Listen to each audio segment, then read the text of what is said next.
শ্রমজীবী মানুষদের শ্রমিকদের সংস্কারের কথা শুনতে পাচ্ছি। আমাদের 31 দফার মধ্যে আছে, কিন্তু এর মধ্যে কি আছে আমি জানি না। কৃষকের ন্যায্য মূল্য পায় না, তারা পণ্যে পানি পায় না, ঠিক এখন প্রয়োজন হয় পানি পাওয়া যায় না, এবং তার সমস্যার সমাধান হয় না। তার সন্তানেরা ভালো স্কুলে যেতে পারে না, এমনকি স্কুলে গেল বই পায় না, তাই না? সেই কথাগুলো কিন্তু আলোচনা হয় না। আমি খুব ভালো করে লক্ষ্য করে দেখবেন, টেলিভিশন বলেন, টকশো বলেন, এমনকি টেলিভিশন যে নাটকগুলো হয় সেখানেও কিন্তু এই সাধারণ মানুষরা অনুপস্থিত, শ্রমজীবী মানুষরা অনুপস্থিত, অথচ এরাই হচ্ছে সবচেয়ে বড় অংশ, তাই না? আমি আজকে আমাকে একজন টেলিভিশন ইন্টারভিউ করেছেন। আপনার বিভিন্ন কথা বলতে গিয়ে তারা তো আপনার একটা বিশেষ কিছু মানুষকে শুধুমাত্র মনে করে যে তাদেরকে অবদান আছে। আপনি আপনারা একবার জিজ্ঞেস করেন না যে 7 তারিখে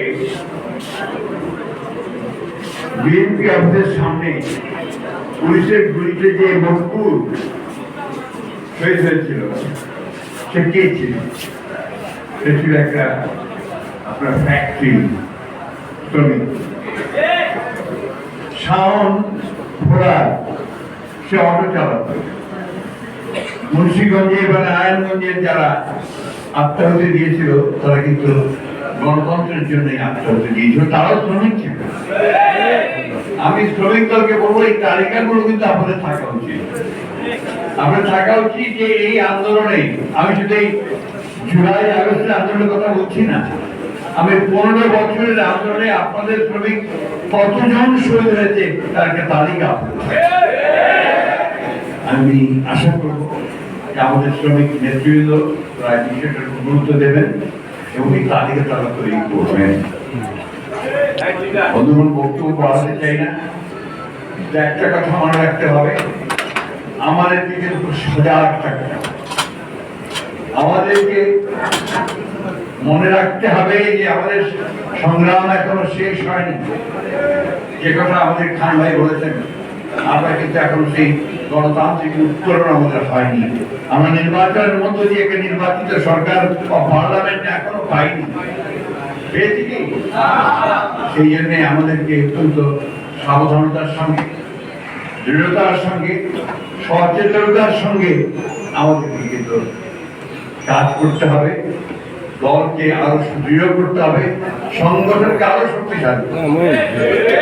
আমার খুব ভালো লাগছে আজকে আমি সমাবেশ, আমি জানি না মুক্ত পরিবেশ করি কিনা আমরা, কারণ এর আগেও দেখি রাজাবাইদুল্লাহ জায়গা মনে আছে নিশ্চয়ই কি শ্রমিক দলকে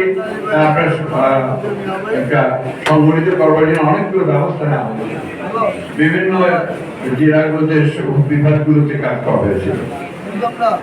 আমার বিশ্বাস যে আমরা যদি সবাই আন্তরিক হই, আমরা যদি সবাই সত্যিকার অর্থেই পরিবর্তন চাই, সমাজের পরিবর্তন চাই, সাধারণ মানুষের পরিবর্তন চাই, আমার এই সন্তানের কে যদি হাসপাতালে সুযোগ দেওয়ার ব্যবস্থা করতে চাই, শিক্ষার ব্যবস্থা করতে চাই, আমার ঘরের দিকে একটা আচ্ছাদন চাই, তাহলে কিন্তু আমাকে আমার সংগঠনকে শক্তিশালী করতে হবে। শ্রমিকদের কথা শ্রমিকদেরকেই বলতে হবে, কেউ বলবে না। এই যে ঘরের মধ্যে বসে দুনিয়ার মজদুর এক হও বললে কিন্তু মজদুর এক হয় না। আপনাদের অভিজ্ঞতা আছে, তাই না? সরকার পরিবর্তন হলেই আপনাদের নেতৃত্ব পরিবর্তন হয়ে যায়, বললাম নাকি? সুতরাং ওই সুবিধাবাদী নেতৃত্বের হাতে যেন নেতৃত্ব না যায় সেটাও আপনাদেরকে লক্ষ্য রাখতে হবে। আমি এখানে অনেক চিনি, সবাইকে চিনি, যারা কিভাবে নির্যাতিত হয়েছে, নিপীড়িত হয়েছে, কিভাবে তাদের মেরে তাদের পা ভেঙে দেওয়া হয়েছে, নখ বের করে নেওয়া হয়েছে। এই জিনিসগুলো আমরা ভুলে যেতে পারি, কিন্তু ওদের কথা শুনলে মনে হয় এগুলো অবদানই নেই, তাই না? আসুন না আমরা সবাই একজোট হই, একখানি হই, এক সংগঠন থেকে সেইভাবে দৃঢ়ভাবে তৈরি করি যেন আমরা তাদেরকে সেই বোধ থেকে সরিয়ে দিই, আমাদের অধিকারটাকে আমরা প্রতিষ্ঠা করি। রোমান ভাইয়ের আত্মা তখনই শান্তি পাবে যখন রোমান ভাই সেই দূর থেকে দেখতে পাবেন, উপর থেকে দেখতে পাবেন যে শ্রমিকদের অধিকার প্রতিষ্ঠা হবে, সেটাই হবে তার আত্মার সঙ্গে। এখানে আলোচনা হয়েছে নর্মাল ছিল, এখানে এসছেন নর্মাল ছিল তো উচ্চ শিক্ষিত, অতি উচ্চ শিক্ষিত, এবং সে পৃথিবীর শ্রেষ্ঠ তিনটি আপনার ইউনিভার্সিটি থেকে পাস করেছে, নিজে একটা বিশ্ববিদ্যালয় তৈরি করেছে, রাজনীতিতে প্রচন্ড আগ্রহ, এবং চিটাগাংয়ের মানুষ ইতিমধ্যে তাকে তার পরিচয়ের ভালোবাসার কথা কিছুটা জানি। এখন তার দায়িত্ব তার কাজের মধ্যে দিয়ে কাটাকুটা হয়ে যায় ইয়ার হয়েছে মহিয়ার ডুয়েটি বিয়ে হয়ে যাবে আমি আশা করবো সেই যোগ্যতা আছে করতে পারবো। আমি আমার কামনা করছি। মালাকের দোয়ানা খেয়ে